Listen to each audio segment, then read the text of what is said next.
seeing the Captain in AMC Prime 3D, where you can see every detail with pixel-perfect visuals. And then you have this thing. Hello everyone, this is Kevin T. Rodriguez, film critic of iCritic.net, and I am here with Katie.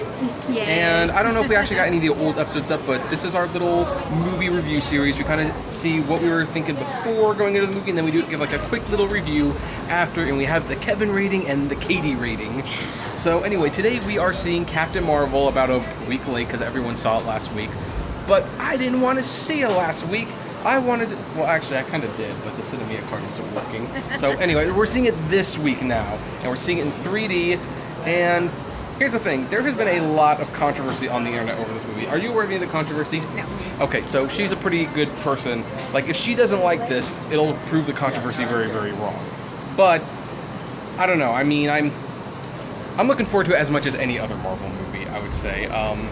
Obviously, there's certain ones that I want to see more, like Guardians of the Galaxy 3, I'd be way more excited about seeing than this, and maybe Avengers Endgame. I'm not as excited about this, but, you know, that's just superhero fatigue. But, you know, it might be good, you never know. I wasn't too excited about Wonder Woman, that ended up being pretty good.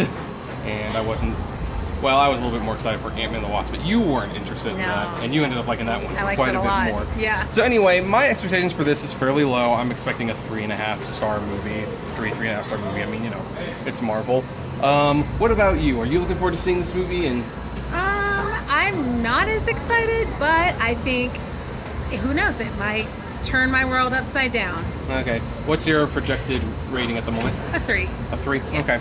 So anyway, we're going to watch the movie, and we will be right back afterwards.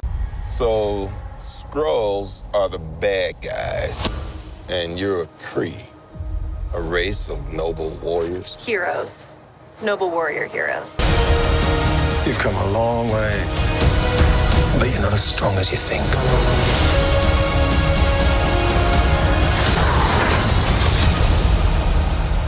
And so we just watched Captain Marvel, and I thought it was okay. Frankly, I wasn't that impressed. I actually thought the first 40 minutes were fairly boring, pretty cliche. I liked them a little bit more, and the climax is kind of neat. But I actually felt there was no tension because Captain Marvel seemed a little invincible. Yeah, to me. that's true. And some of the complaints, which I know you're not aware of, are actually fairly valid. They definitely went on this whole girl power thing, and when they played that No Doubt song, that was a little too much on the nose for me. That was, you know, they didn't need to play that song. But here's the thing, like, one of the reasons Wonder Woman was so successful for me was that she was human. There wasn't a girl power message. One of the reasons Sailor Moon is still popular all these years later is actually because she's a klutz. She's not invincible, she's just a normal human being.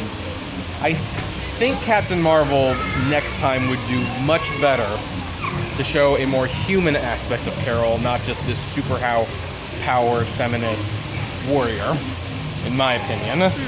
But that said, it was still enjoyable, kind of.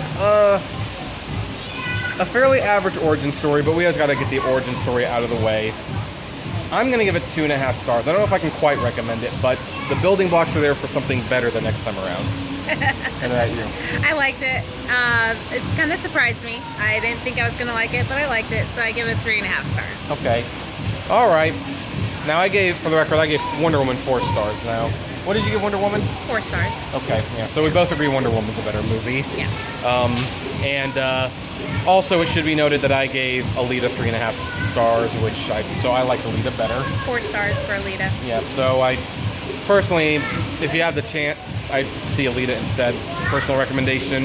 I think that's a much better female empowerment movie, better action movie, better visual effects, better use of 3D, just better overall, in my opinion. And for those of you who are wondering if you need to see Captain Marvel for Avengers Endgame, I'm gonna venture to guess no. It seemed pretty self-contained. I mean, they did have that one post-credit scene, but I'm pretty sure that won't be. I don't want to spoil it, but it's like I'm pretty sure they'll just show that in the movie. Probably. That's what I think. Yeah. Now that said, I did want to talk. First of all, it was kind of bittersweet to see Stan Lee's cameo. I thought that You didn't get the underlying joke of that, but I did. But they did something a little extra special. The Marvel Studios logo has nothing but all of the Stan Lee cameos in it, and it says "Thanks, Stan." That was really, really cool, in my opinion. So anyway, 2.5 stars for me, 3.5 for her.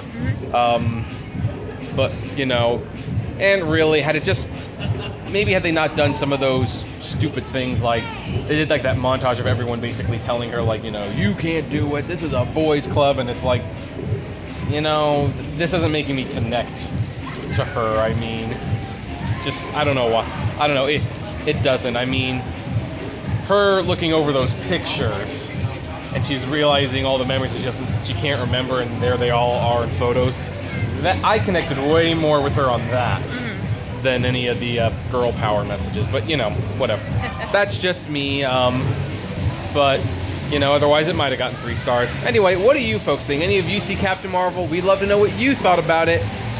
So you know, comment below, like, favorite, share, subscribe. If you enjoy our videos, consider becoming Patreon members. It's totally optional, but even as little as $1 a month goes a long way in helping the channel run smoothly. And as always, flame responsibly. Have a good one.